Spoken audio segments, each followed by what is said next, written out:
مرکزی انجمن خدام القرآن محترم ڈاکٹر اسرار احمد رحمہ اللہ کے ایک تھیسس کی مینیفیسٹیشن ہے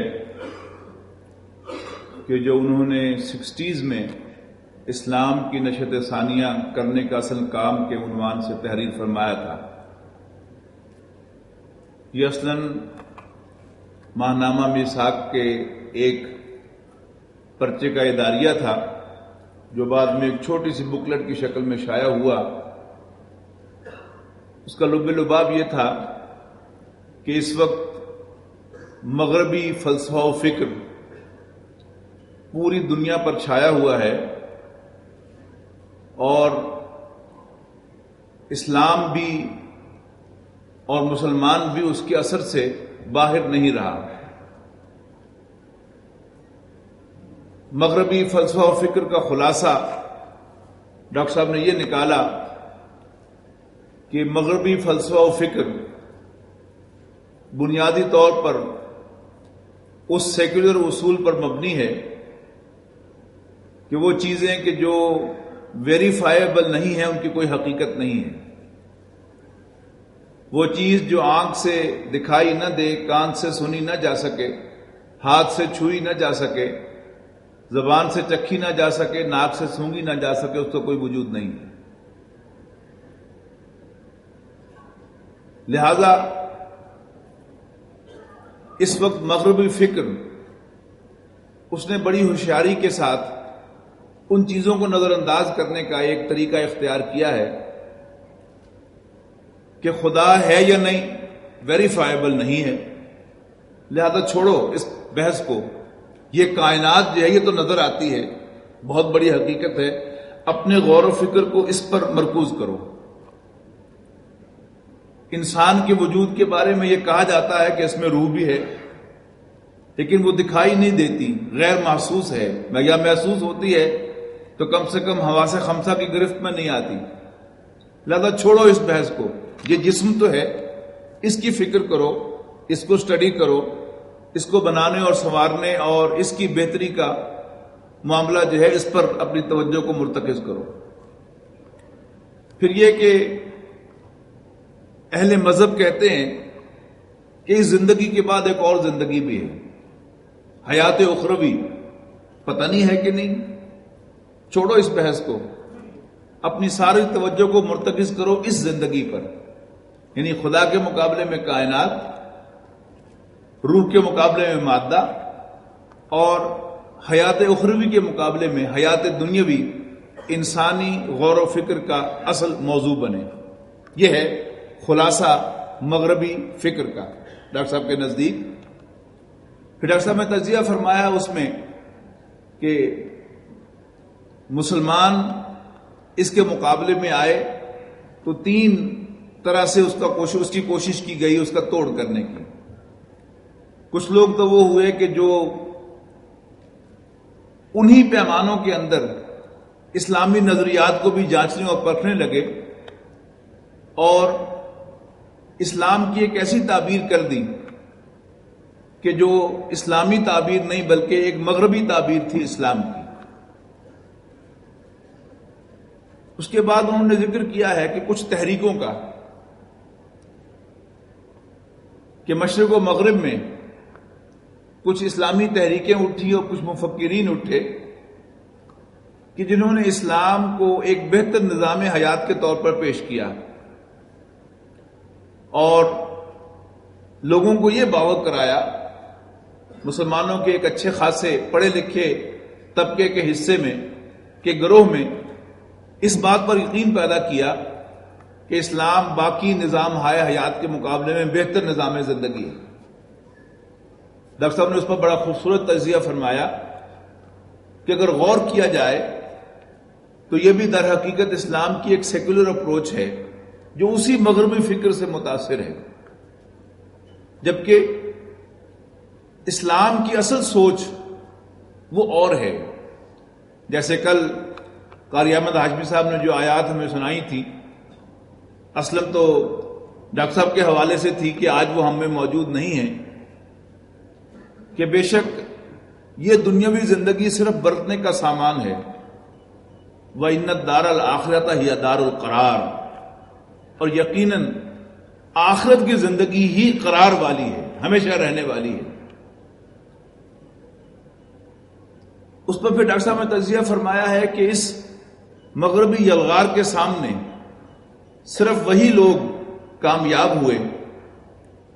کہ جنہوں نے اپنے ایمان کو بچانے کی فکر کی اور حقیقت پر ذات پسندانہ طرز عمل اختیار کیا اور دنیا کی شاہراہ سے ہٹ کر کونوں خطروں میں چلے گئے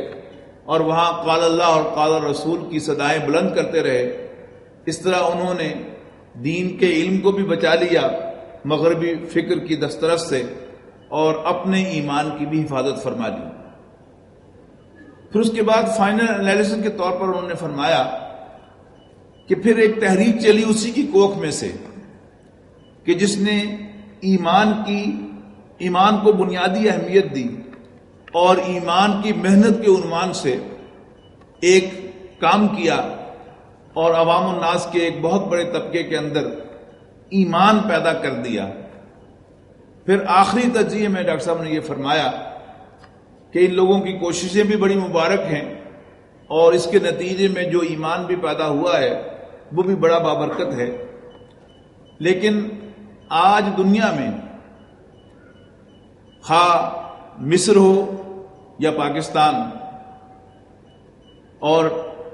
افغانستان ہو یا انڈونیشیا یا ملائیشیا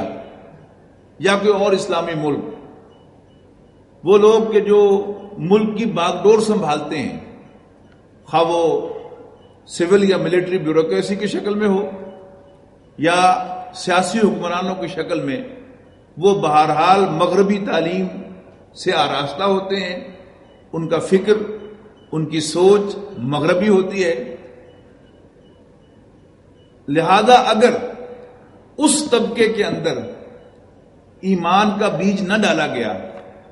اور اس طبقے کے اندر ایمان پیدا نہ کیا گیا تو اسلام کی نشأت ثانیہ کا خواب کبھی شرمندہ تعبیر نہ ہو سکے گا۔ لہذا آج ضرورت اس بات کی ہے کہ ایسے ادارے قائم کیے جائیں جن میں مغربی تعلیم سے آراستہ گریجویٹس کو قرآن مجید کی تعلیم دی جائے اور ان کی ذہنی سطح پر انہیں ایمانی حقائق سے کنونس کیا جائے اور ان کے اندر ایمان پیدا کرنے کی کوشش کی جائے۔ اسی کوشش کا حصہ ہے مرکزی انجمن خدام القرآن کا قیام اور پھر اس کے بعد ذیلی انجمنوں کا قیام۔ پھر اسی کا مظہر ہے قرآن اکیڈمی اور یہ قرآن کالج کہ جس کے اندر پیش نظر یہ ہے کہ یہاں گریجویٹس کو تعلیم دی جائے اور انہیں دین کی بنیادی تعلیمات سے روشناس کرایا جائے اور انہیں ایمان باللہ،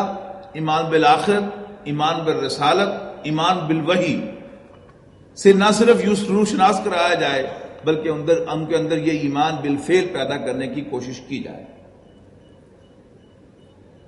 یہ کام ڈاکٹر صاحب نے اس کی ابتدا کی اور اس تھیسس میں ڈاکٹر صاحب نے یہ تحریر فرمایا کہ یہ کام جو ہے وہ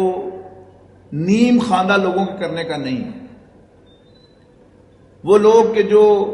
امام غزالی اور امام ابن تیمیہ رحمہ اللہ کی طرح وقت کی اعلیٰ ترین علمی سطح پر خود بھی معلومات رکھتے ہوں اور پھر آج کے محاورے اور آج کی اصطلاحات میں غیر اسلامی نظریات کو ریفیوٹ کر سکے اور ان کی جگہ پر اصل اسلامی نظریات کو سامنے لا سکے۔ اس میں ڈاکٹر صاحب نے تحریر فرمایا کہ وہ اعلیٰ ترین یونیورسٹیوں سے پی ایچ ڈی کی ڈگریز کے حامل ہوں، اس لیے کہ آج لوگوں کے پاس اتنا وقت نہیں ہے کہ وہ غیر مستند لوگوں کی تحریریں پڑھیں۔ لیکن اس میں بڑی دلچسپ بات یہ ہے کہ ڈاکٹر صاحب محترم اگرچہ خود کسی ایک یونیورسٹی سے بھی پی ایچ ڈی نہیں تھے، لیکن اللہ تعالیٰ نے انہیں جو خداداد ذہن عطا فرمایا تھا، جو سمجھ عطا فرمائی تھی، اس کی بنیاد پر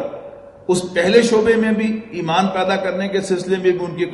گراں قدر خدمات ہیں، اور یہ سارا مجمع جو آج بیٹھا ہوا ہے یہ سب اکثر و بیشتر گریجویٹس ہی پر مشتمل ہے، اعلیٰ تعلیم یافتہ لوگوں پر مشتمل ہے، لیکن انہوں نے ان قلوب کے اندر ایمان کی حرارت پیدا کی، اور اس کے ساتھ ساتھ محترم ڈاکٹر صاحب نے جو زندگی کے مختلف شعبے ہیں ان کے اندر بھی تحقیق کی ضرورت کو اجاگر کیا، لیکن اس میں بھی ڈاکٹر صاحب کی خدمات جو ہیں بڑی گراں قدر ہیں۔ میں خود موجود تھا ایگریکلچر یونیورسٹی فیصل آباد میں جب ڈاکٹر غلام صاحب چودھری مرحوم کی دعوت پر آپ تشریف لے گئے تھے، اور ڈاکٹر صاحب نے اسلام کے معاشی نظام پر گفتگو کی تھی، اور اس محفل میں بہت سے پی ایچ ڈی اکنامکس موجود تھے، اور بعد میں انفارمل گفتگو کے اندر ان سب نے تسلیم کیا کہ آج اکنامکس کے جن شعبوں پر آپ نے گفتگو کی ہے اور جس طریقے سے اسلام کا معاشی نظام آج آپ نے متعارف کروایا ہے، یہ ہمارے لیے بہت اہم ہے اور ہمیں اس سے بہت سی روشنی ملی ہے۔ ڈاکٹر صاحب تو اس دنیا سے چلے گئے، لیکن یہ ادارے بھی قائم ہیں اور ان کا وہ تھیسس بھی موجود ہے۔ میں ایک تو دعوت دوں گا آپ سب حضرات کو کہ آپ وقت نکال کر ڈاکٹر صاحب کا وہ چھوٹا سا مضمون اسلام کی نشر ثانیہ کرنے کا اصل کام ضرور پڑھیں، اس کا مطالعہ کریں اور اپریشیٹ کریں کہ ڈاکٹر صاحب نے کس گہرائی کے ساتھ تجزیہ کیا ہے سچویشن کا، اور اس کے لیے جو حل انہوں نے تجویز فرمایا ہے وہ کتنا اہم ہے۔ اس کے ساتھ ساتھ میں یہ بھی یاد کروانا چاہتا ہوں کہ ڈاکٹر صاحب کی شخصیت بہت سے اعتبارات سے ایک متوازن شخصیت تھی۔ ڈاکٹر صاحب کے فکر میں جو توازن آپ کو نظر آتا ہے مختلف شعبوں میں، وہ آپ کو اکثر و بیشتر ہمارے اہل علم میں نظر نہیں آتا۔ ڈاکٹر صاحب کو اللہ تعالیٰ نے تجزیے کی جو صلاحیت عطا فرمائی تھی، بڑا کلیئر تجزیہ فرمایا کرتے تھے۔ اسی کا ایک اور مظہر یہ ہے کہ ایسا نہیں ہوا کہ ڈاکٹر صاحب نے ایک بات کی ہو اور بس اسی کو کے اندر سب کو لپیٹ دیا ہو۔ اس تھیسس کے آخر میں بھی ڈاکٹر صاحب نے یہ بات بہت واضح الفاظ میں لکھی ہے کہ بنا بری یہ اپنی جگہ پر اہم ہے کہ ایک ایسی عام تحریک برپا ہونی چاہیے کہ جو عوام الناس کے اندر بھی ایمان کی عام تحریک پیدا کرے اور لوگوں کو توبہ کی اور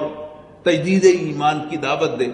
اور پھر انجمن الخدام القرآن ارلی 70s میں بنی اور مڈ 70s میں ڈاکٹر صاحب نے تنظیم اسلامی کی بنیاد رکھی، اسی بنیاد پر، اور اس کی اساسی دعوت کا اگر آپ نے وہ دیکھا ہو بینر، تنظیم اسلامی کی اساسی دعوت تجدید ایمان، توبہ اور تجدید عہد۔ اب میں آج کے پہلے مقرر کو دعوت خطاب دے رہا ہوں کہ وہ تشریف لائیں اور اپنا مقالہ پیش کریں۔ آج کے ہمارے پہلے مقرر جو ہیں وہ ہیں جناب سلیم منصور خالد صاحب، لیکن وہ طبیعت کی خرابی کی وجہ سے تشریف نہیں لا سکے، لیکن انہوں نے اپنا مقالہ بھیج دیا ہے۔ ان کا مقالہ پڑھنے کے لیے قرآن اکیڈمی کے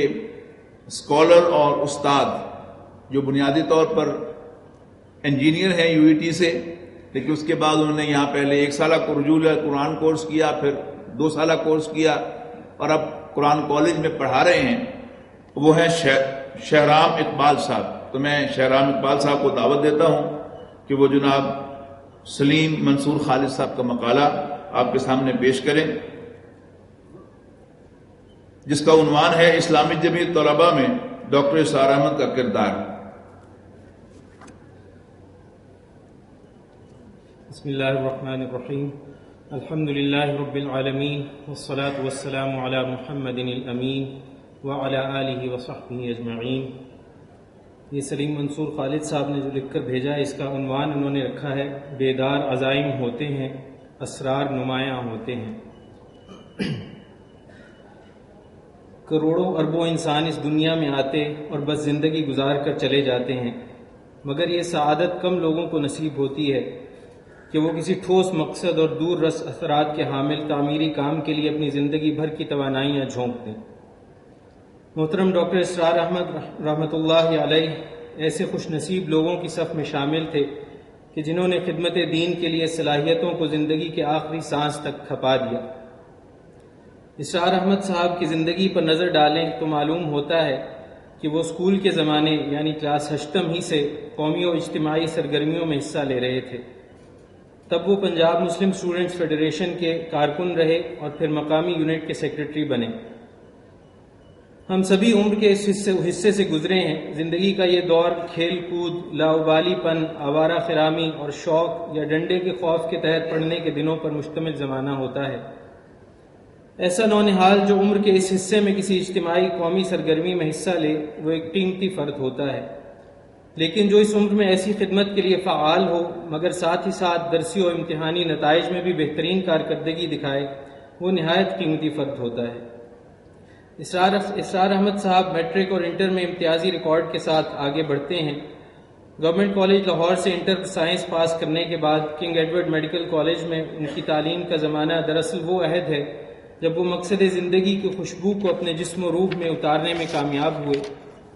اگرچہ وہ قیام پاکستان سے قبل میٹرک ہی کے زمانے میں مولانا مودودی کی تحریروں اور دعوت دین کے دائرۂ الفت میں آ چکے تھے، مگر اس مجرد مطالعے کو رخ عمل میڈیکل کالج میں ملا۔ محترم ڈاکٹر صاحب کو میں نے پہلی بار نومبر 1972 میں اس وقت سنا جب وہ سول لائنز گجرانوالہ میں فریضہ اقامت دین کے موضوع پر خطاب کرنے تشریف لائے۔ اس قدر واضح، سلیس، دل میں اتر جانے اور عمل پر ابھارنے والے اسلوب نے بہت متاثر کیا۔ پھر اگست 1973 کو ایک روز عصر کے بعد میں ان کی رہائش گاہ سمن آباد ملاقات کے لیے حاضر ہوا اور مدعا بیان کیا کہ جمعیت کا رکن ہوں، تاریخ جمعیت پر کام کرنے والی کمیٹی سے وابستہ ہوں، آپ براہ کرم اپنے ریکارڈ میں سے کچھ چیزیں عنایت فرما دیں، شکر گزار ہوں گا۔ ایک نظر میرے سراپے پر ڈالی اور بیٹھنے کی ہدایت کر کے اندر گئے۔ چند منٹ بعد خود چائے لائے اور یہ فرما کر دوبارہ اندرون خانہ چلے گئے، نوش کیجئے، ابھی آتا ہوں۔ جب آئے تو میرے لیے یہ بات سخت حیرت کا موجب بنی کہ گجرانوالہ سے آنے والے سال سوم کے ایک عام دیہاتی طالب علم کی محض اتنی سی ذاتی گواہی پر انہوں نے کیسے اعتبار کر لیا۔ آتے ہی 3 کاپیاں اور ایک رجسٹر کے چند اوراق میرے سامنے رکھ دیے۔ وضاحت کرتے ہوئے بتایا، یہ میرے دور طالب علمی کی وہ کاپیاں ہیں جن پر میں نے وہ بیان لکھا ہے جسے تحریک کے بزرگوں شیخ سلطان احمد صاحب وغیرہ کے سامنے پیش کیا گیا تھا۔ یہ بیان جمعیت کے اس داخلی فکری نزاع سے متعلق ہے جس میں ایک طرف کراچی سے خرم جاہ مراد، پروفیسر خورشید احمد، ظفر اسحاق انصاری وغیرہ تھے اور دوسری طرف میں تھا۔ میں نے کاپی کو کھولا تو انہوں نے کہا، اسے اطمینان سے لے جائیے اور فوٹو کاپی کروا کے کل مجھے لازماً واپس کر دیجیے۔ یہ آج تک شائع نہیں ہوا، ویسے بھی اسے شائع کرنے کی کوئی ضرورت نہیں۔ تاہم جمعیت کی تاریخ لکھنے اور مسائل کو سمجھنے میں آپ کو اس سے ضرور مدد ملے گی۔ ان اوراق پر میری ایک تقریر کی نقل ہے جو جمعیت ہی کے زمانے کی یادگار ہے، اسے بھی لے جائیے۔ واقعہ یہ ہے کہ ان کی اس عطا اور اندھے اعتماد پر تشکر کے لیے میرے پاس الفاظ نہیں تھے۔ جو سوچا اس کو بیان کرنے کے لیے زبان نے ساتھ نہ دیا، بس جزاک اللہ، انشاءاللہ کل دے دوں گا، آپ اطمینان رکھیے، جب بھی اسے شائع ہونا ہے آپ ہی نے کرنا ہے، ہم آپ کے اعتماد کو ٹھیس نہیں پہنچائیں گے۔ یہ کہا اور آ گیا۔ وہ تحریر آج تک شائع نہیں ہوئی۔ بعد میں بھی چند ملاقاتیں ہوئیں، لیکن ذرا تفصیل سے مکالمہ اس وقت ہوا جب 1980 کے اوائل میں اسلامی جمعیت طلبہ کی تاریخ کو ریکارڈ کرنے کے لیے جب وہ ناظم اعلیٰ تھے کہ موضوع پر انٹرویو کرنے ان کی رہائش گاہ ماڈل ٹاؤن حاضر ہوا۔ تب میرے ہمراہ پنجاب یونیورسٹی فارمیسی کے طالب علم افتخار احمد چودھری تھے، وہی افتخار احمد صاحب جنہیں مارچ 2010 میں ڈاکٹر صاحب کی زندگی کا آخری پبلک لیکچر دلانے کی سعادت حاصل ہوئی، اور وہ lecture Faisal auditorium Punjab university میں ہوا جس کے 1.5 ماہ بعد وہ خالق حقیقی سے جا ملے۔ محولہ بالا انٹرویو میں انہوں نے ایک اصولی بات یہ بیان کی تھی کہ یاد رکھیے کہ دین کے اصل تقاضے اور گہرے شعور کا معاملہ اس چیز کا تقاضا کرتا ہے کہ اچھا ڈاکٹر، معروف ماہر اقتصادیات یا شہرت یافتہ انجینئر بننے کے ساتھ ساتھ اسے اپنی صلاحیتوں کا بہترین حصہ تحریک اسلامی اور دعوت اسلامی کے لیے نکالنا چاہیے، باقی سب چیزیں ثانوی ہونی چاہیے۔ حقیقت یہ ہے کہ کچھ افراد کو تو اپنا تعلیمی کیریئر متاثر کر کے خدا کے دین کا کام کرنا ہی چاہیے۔ ان 2 اقتباسات میں ڈاکٹر صاحب زندگی گزارنے اور رب سے ملاقات کی راہوں کی نشاندہی کرتے ہیں۔ وہ زندگی کو کوئی عام تجربہ نہیں بلکہ ایک سنجیدہ معاملہ سمجھتے ہیں اور اس مہلت عمر کو احساس ذمہ داری کے ساتھ برتنے پر اپنے مخاطب کو ابھارتے ہیں۔ عام لوگوں کے لیے اسلامی جمعیت طلبہ پر تنقید کرنا بڑا آسان اور جمعیت میں رہ کر کام کرنا سخت مشکل ہے، اور یہ کوئی آج کا معاملہ نہیں ہے، پہلے بھی یہی صورتحال تھی۔ البتہ زمان و مکان کی تبدیلی کے ساتھ چیلنج ضرور تبدیل ہوتے رہے ہیں۔ لاہور اور پنجاب میں جمعیت کے صدقہ جاریہ کو وسعت دینے کے لیے اولیت کا اعزاز ڈاکٹر اسرار احمد صاحب کو حاصل ہوا، جنہوں نے ناظم لاہور اور ناظم صوبہ پنجاب جمعیت کی حیثیت سے بھرپور کام کیا اور جمعیت کو ایک سوشل کلب سے تبدیل کر کے اسے علاقے میں اسلامی تحریک کا ہر اول دستہ بنایا۔ اسی زمانے میں ڈاکٹر صاحب کی 2 مقبول تقریریں گزشتہ 57 برسوں سے جمعیت کے دعوتی لٹریچر کا بنیادی حصہ ہیں، یعنی پہلی ہمارا پیغام اور دوسری ہم اور ہمارا کام، اگرچہ ان میں ضرورت کے مطابق اضافہ کمی بھی ہوا ہے۔ اتنے اختصار اور خوبصورت پیرائے میں یہ 2 پمفلٹ ہزاروں طالب علموں تک جمعیت کا پیغام پہنچانے کا ذریعہ بنے ہیں۔ اس وسیلے سے اس قافلے کا دست و بازو بننے والے لوگ بھی ان کا صدقہ جاریہ ہیں۔ ڈاکٹر صاحب کی خدمات کے اعتراف اور بعض امور سے اختلاف پر اہل علم اپنے خیالات کا اظہار کرتے رہیں گے، البتہ چند نکات سوچنے پر مجبور کرتے رہے۔ پہلا یہ کہ جماعت سے علیحدگی کے 10-12 سال بعد انہوں نے اپنے طریقہ کار کو جس طرح مولانا محمود حسن، علامہ محمد اقبال، مولانا ابوالکلام آزاد وغیرہ کے فکر و پیام کا مظہر قرار دینے اور طبقہ علماء کو قائل کرنے کی کوشش کی، امر واقعہ ہے کہ بہت سے علماء کی دنیا نے ان کی مسائی کو اس خوش دلی سے قبول نہیں کیا جس کی ضرورت تھی، بلکہ ایک فاصلہ بھی رکھا۔ دراصل مذہبی مکاتب فکر کی دنیا اتنی سخت جان ہے کہ اپنے لیبل کے علاوہ دوسرے لیبل کو شک اور گاہے رقابت کی نظر سے دیکھتی اور گمراہ قرار دے کر اسے مسترد کرنے میں بہت فعال نظر آتی ہے۔ اس رویے کو عصبیت کہنا ذرا سخت لفظ ہوگا، مگر اس کے لیے دوسرا لفظ مل نہیں رہا۔ دوسرا یہ کہ 1957 سے وہ محترم مولانا امین احسن اصلاحی صاحب کی قیادت میں جماعت سے الگ ہوئے تھے اور تا دم آخر وہ ایک حد تک تو مولانا مودودی رحمہ اللہ کی خدمت دین کا اعتراف، مگر بہت حد تک ان پر سخت تنقید کا معاملہ اختیار کیے رہے۔ ہم دیکھتے ہیں کہ مولانا مودودی یا ان کے حلقہ اثر کی جانب سے جناب ڈاکٹر صاحب کو کوئی جواب نہیں دیا گیا۔ اس کے برعکس 1976 اور 1977 میں مولانا امین احسن اصلاحی مرحوم و مغفور اپنے اس انقلابی ساتھی پر برہم ہوئے اور شدید لفظوں میں ایک سخت خط لکھا جو ان کے ایمان و اسلام پر بھی کھلا حملہ تھا، جسے اصلاحی صاحب کے درس میں شامل حضرات نے پھیلایا بھی۔ پھر نشست و برخاست میں جملوں اور تبصروں کا سلسلہ جاری رہا، مگر اصلاحی صاحب کے انتقال 15 دسمبر 1997 تک پھیلے 20 برسوں میں اور پھر بعد کے زمانے میں بھی ڈاکٹر صاحب نے ان سے کوئی تعرض نہ کیا، سب کچھ چپ چاپ برداشت کر گئے۔